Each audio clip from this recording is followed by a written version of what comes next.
Morning friends, मैं नुपुर तेजस्वी आप सभी का स्वागत करती हूँ हमारे शो डेली डोज पर। आज हम 19 मई के करंट अफेयर्स पर डिस्कस करेंगे और आज के करंट अफेयर्स का पीडीएफ आप डिस्क्रिप्शन पर दिए गए लिंक से डाउनलोड कर सकते हैं। और डेली करंट अफेयर्स के पीडीएफ के लिए हमारे टेलीग्राम चैनल डेली डोज को ज्वाइन कीजिए, जिसका लिंक हमारे इस वीडियो के डिस्क्रिप्शन पर दिया गया है। ठीक है, चलिए शुरू करते हैं। सबसे पहले इंपॉर्टेंट डेज रिविजन से शुरू कर लेते हैं। 1 मई को अंतर्राष्ट्रीय मजदूर दिवस मनाया गया और साथ ही महाराष्ट्र और गुजरात की स्थापना दिवस भी 1 मई को मनाई गई। 2 मई को वर्ल्ड ट्यूना डे मनाया गया। 3 मई को वर्ल्ड प्रेस फ्रीडम डे मनाई गई। 4 मई को इंटरनेशनल फायर फाइटिंग डे मनाया गया। 5 मई को मिडवाइफ का अंतर्राष्ट्रीय दिवस, वर्ल्ड हैंड हाइजीन डे और वर्ल्ड अस्थमा डे 5 मई को मनाई गई। 7 मई को विश्व एथलेटिक्स दिवस मनाया गया। 8 मई को विश्व रेड क्रॉस दिवस और विश्व थैलेसीमिया दिवस 8 मई को मनाई गई। 9 मई को विश्व प्रवासी पक्षी दिवस मनाया गया।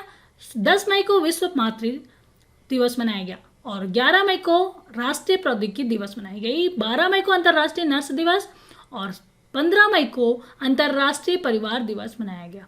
16 मई को international day of living together in peace और अंतर्राष्ट्रीय प्रकाश दिवस 16 मई को मनाया गया। ठीक है, चलिए शुरू करते हैं आज के हमारा पहला क्वेश्चन से। पहला क्वेश्चन है हमारा, विश्व उच्च रक्तचाप दिवस कब मनाया जाता है? यह मनाया जाता है, बी आंसर सही है हमारा, 17 मई को। 17 मई को विश्व उच्च रक्तचाप दिवस मनाया जाता है। वर्ल्ड हाइपरटेंशन डे 17 मई को मनाया जाता है। और इस दिवस को मनाने का उद्देश्य क्या है? इसका उद्देश्य है उच्च रक्तचाप के बारे में जागरूकता फैलाना और लोगों को इस साइलेंट किलर को कंट्रोल करने के लिए प्रोत्साहित करने के लिए इस 17 मई को विश्व उच्च रक्तचाप दिवस मनाया जाता है। ठीक है, इस साल की इसकी थीम रखी गई है major your blood pressure, control it, live long. ठीक है, और विश्व उच्च रक्तचाप दिवस को पहली बार 2005 में मनाया गया था। ठीक है, चलिए आगे बढ़ते हैं। आगे का क्वेश्चन है हमारा, अंतर्राष्ट्रीय संग्रहालय दिवस कब मनाया जाता है? अंतर्राष्ट्रीय संग्रहालय दिवस मनाया जाता है, ए आंसर सही है, 18 मई को। 18 मई को मनाया जाता है। और इस अंतर्राष्ट्रीय संग्रहालय दिवस मनाने का उद्देश्य क्या है? लोगों को संग्रहालय और पुरातन चीजों के महत्व के प्रति जागरूक करने के लिए अंतर्राष्ट्रीय संग्रहालय दिवस मनाया जाता है। ठीक है, इस साल की थीम है इसकी museum for equality, diversity and inclusive. ठीक है, museum for equality, diversity and inclusive 2020 की अंतर्राष्ट्रीय संग्रहालय दिवस की थीम है। ठीक है, और अंतर्राष्ट्रीय संग्रहालय दिवस पहली बार 1983 में मनाया गया था। और किसके द्वारा मनाया जाता है इसे? अंतर्राष्ट्रीय संग्रहालय दिवस मनाया जाता है अंतर्राष्ट्रीय संग्रहालय परिषद के द्वारा इसकी स्थापना की गई थी। ठीक है, 18 मई को। और जो अंतर्राष्ट्रीय संग्रहालय परिषद है, इसकी स्थापना हुई थी 1946 में और यह मुख्यालय है इसका पेरिस, फ्रांस में। ठीक है, अंतर्राष्ट्रीय संग्रहालय परिषद द्वारा स्थापना हुई अंतर्राष्ट्रीय संग्रहालय दिवस थी। ठीक है, 18 मई को हर साल मनाया जाता है। चलिए आगे बढ़ते हैं। आगे क्वेश्चन है हमारा, किस राज्य सरकार द्वारा राज्य से गुजरने वाले प्रवासी मजदूरों के लिए चरण पादुका अभियान शुरू किया गया है? वह अभियान शुरू किया गया है, बी आंसर सही है, मध्य प्रदेश सरकार के द्वारा। मध्य प्रदेश सरकार ने राज्य से गुजरने वाले प्रवासी मजदूरों के लिए चरण पादुका अभियान शुरू किया है। इस चरण पादुका अभियान के तहत लोगों को, प्रवासी मजदूरों को, उन्हें जूते चप्पल वितरित किए जाएंगे। ठीक है, चलिए इसके साथ बता दें कि जो मध्य प्रदेश सरकार ने हाल ही में जीवन शक्ति योजना शुरू किया, जिसके तहत महिलाएं घर पर मास्क तैयार करेंगी। जीवन शक्ति योजना के तहत और जीवन अमृत योजना शुरू किया, जिसमें लोगों को इम्यूनिटी पावर बढ़ाने के लिए आयुर्वेदिक त्रिकुट चूर्ण बांटा जाएगा। ठीक है, और साथ ही मध्य प्रदेश सरकार ने FIR आपके द्वार योजना की शुरुआत की। इसकी शुरुआत की है मध्य प्रदेश के गृह मंत्री डॉक्टर नरोत्तम मिश्रा ने देश की पहली FIR आपके द्वार योजना शुरू की। और साथ ही मध्य प्रदेश राज्य सरकार ने अपने पुलिस कर्मियों को कर्मवीर पदक से सम्मानित करने का भी फैसला किया। ठीक है, साथ ही राज्यपाल है, मध्य प्रदेश के राज्यपाल है लालजी टंडन जी और मुख्यमंत्री है शिवराज सिंह चौहान। और इसकी राजधानी है भोपाल।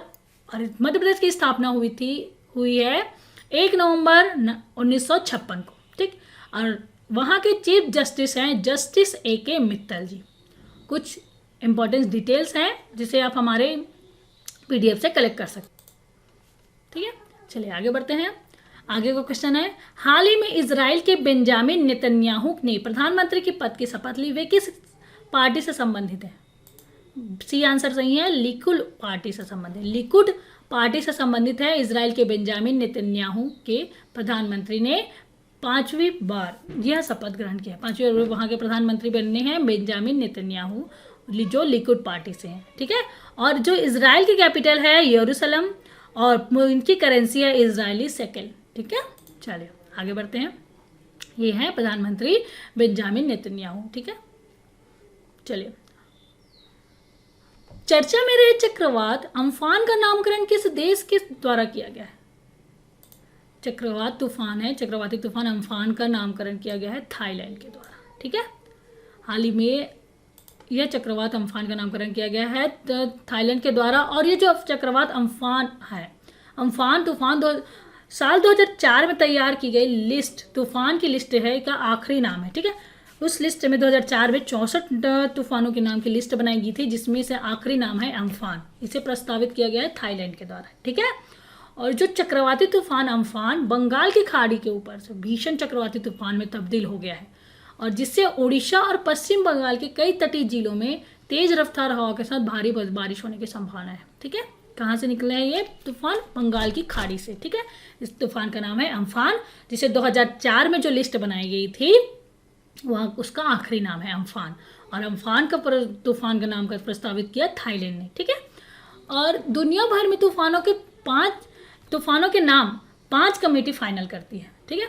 तूफानों के नाम की लिस्ट दी जाती है, जिसे 5 कमेटी है जो फाइनल करती है। इन कमेटियों के नाम है escape typhoon committee, escape panel of tropical cyclone, RA1 tropical cyclone committee और RA5 ट्रॉपिकल साइक्लोन कमेटी। ये जो 5 कमेटियां हैं इन तूफानों, दुनिया भर में तूफानों के नाम को फाइनल करती है, ठीक है।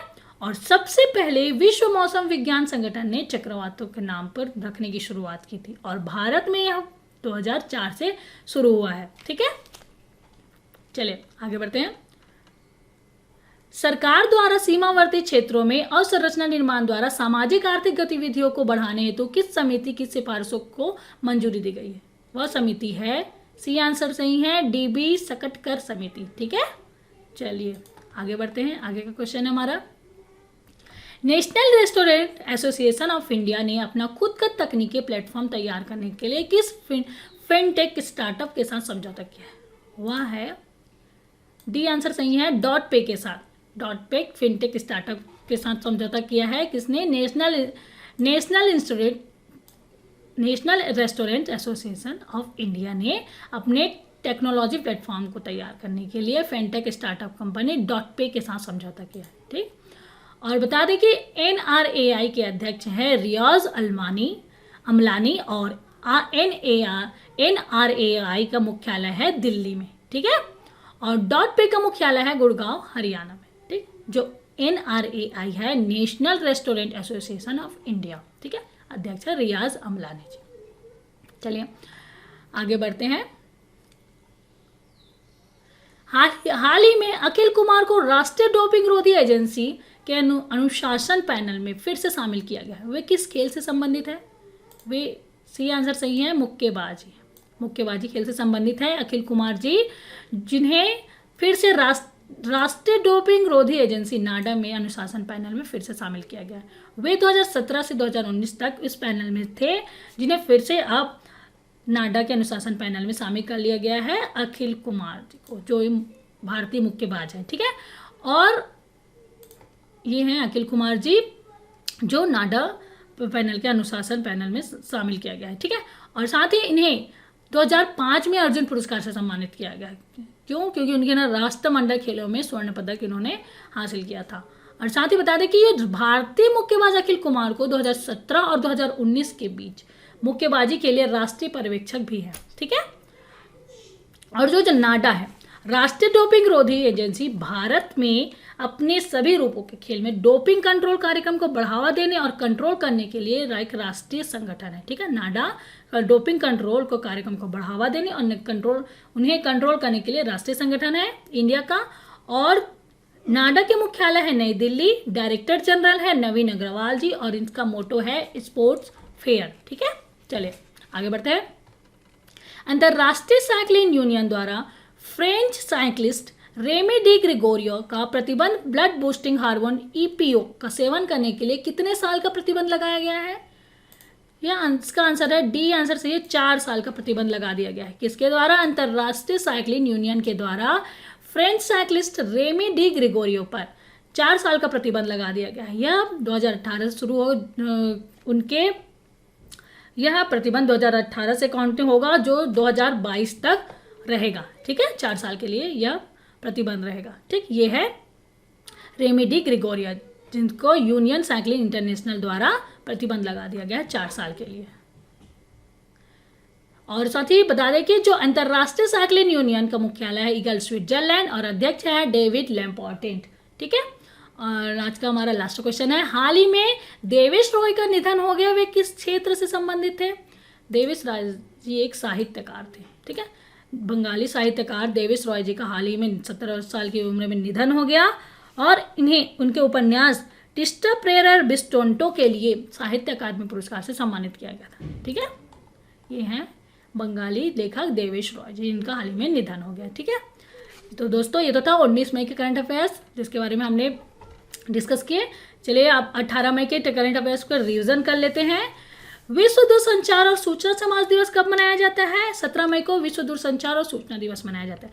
छात्रों, शिक्षकों और परिवारों के मनोवैज्ञानिक और सामाजिक समर्थन हेतु भारत सरकार के द्वारा किस पहल की शुरुआत की गई? मनोदर्पण की शुरुआत की गई है छात्रों, शिक्षकों और परिवारों को मनोवैज्ञानिक सामाजिक समर्थन हेतु। ठीक है, और इसके साथ ही भारतीय सेना टूर ऑफ ड्यूटी नामक मॉडल पर विचार कर रही है। इसके अनुसार आम नागरिकों को स्वेच्छा से कितने वर्षों के लिए सेना बल में शामिल होने की अनुमति है? आम नागरिकों को सेना बल में 3 साल के लिए शामिल होने की अनुमति होगी। ठीक है, वर्ष 2025 तक कक्षा 5 के बच्चों में सीखने का स्तर एवं निष्पादन सुनिश्चित करने के लिए किस योजना का प्रारंभ किया गया है? वह योजना है राष्ट्रीय बुनियादी साक्षरता और गणना मिशन। ठीक है, साक्षरता की सरकार ने आत्मनिर्भर आर्थिक पैकेज के तहत स्ट्रीट वेंडर के लिए कितने करोड़ रुपए के विशेष क्रेडिट सुविधा की योजना की गई? वह है 5,000 करोड़ रुपए। स्ट्रीट वेंडर के लिए 5,000 करोड़ रुपए की क्रेडिट सुविधा की घोषणा की गई है। कोविड-19 संकट से लड़ने के लिए अमेरिका के डिजीज कंट्रोल और प्रिवेंशन ने भारत को कितने राशि का वित्तीय सहायता प्रदान करेगा? वह है $3.6 मिलियन की वित्तीय सहायता प्रदान करेगा अमेरिका के डिजीज कंट्रोल प्रिवेंशन के द्वारा। ठीक है, हाल ही में भारत सरकार द्वारा डिजिटल और ऑनलाइन शिक्षा में बहुआयामी पहुंच सुनिश्चित करने के लिए किस कार्यक्रम की घोषणा की गई? वह कार्यक्रम है ई विद्या। ठीक, भारत सरकार के द्वारा दिवालिया प्रक्रिया को प्रारंभ करने की न्यूनतम वित्तीय सीमा बढ़ाकर कितना कर दिया गया है? वह है 1 करोड़ कर दिया गया। कौन सा पेमेंट बैंक वरिष्ठ नागरिकों के लिए कैश एट होम सुविधा शुरू कर रहा है? वह पेमेंट बैंक है पेटीएम पेमेंट बैंक है। ठीक है, Paytm payment bank cash at home सुविधा शुरू कर रहा है, वह दिल्ली में शुरू किया जाएगा। केंद्र सरकार के द्वारा वर्ष 2020-21 के लिए जीडीपी की तुलना में राज्यों की उधार सीमा को बढ़ाकर कितने प्रतिशत कर दिया गया है? इसी सीमा 5% कर दिया गया है। पहले 3% था, जिसे बढ़ाकर अब 5% कर दिया गया। ठीक है, हाल ही में फेसबुक ने किस एनिमेटेड ग्राफिक्स स्टार्टअप का अधिग्रहण किया है? उसका है GIFY। किसका? फेसबुक ने एनिमेटेड ग्राफिक स्टार्ट का अधिग्रहण किया। ठीक है, हाल ही में फेलिस जॉर्ज को 70 साल की वर्ष की आयु में निधन हो गया। वे किस देश से संबंधित थे? वे अमेरिका से थे। फेलिस जॉर्ज अमेरिका से संबंधित थे, जिनका 70 वर्ष की आयु में हाल ही में निधन हो गया। ठीक है दोस्तों, ये तो था हमारा 18 मई के रीजन।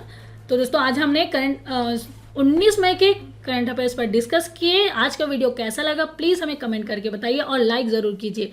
और अभी तक आपने हमारे चैनल को सब्सक्राइब नहीं किया है तो प्लीज़ सब्सक्राइब कीजिए और ज़्यादा से ज़्यादा अपने दोस्तों को शेयर कीजिए। ठीक है, फिर चलिए फिर कल फिर मिलते हैं नए वीडियो के साथ। इसके साथ ही good day, bye, thank you.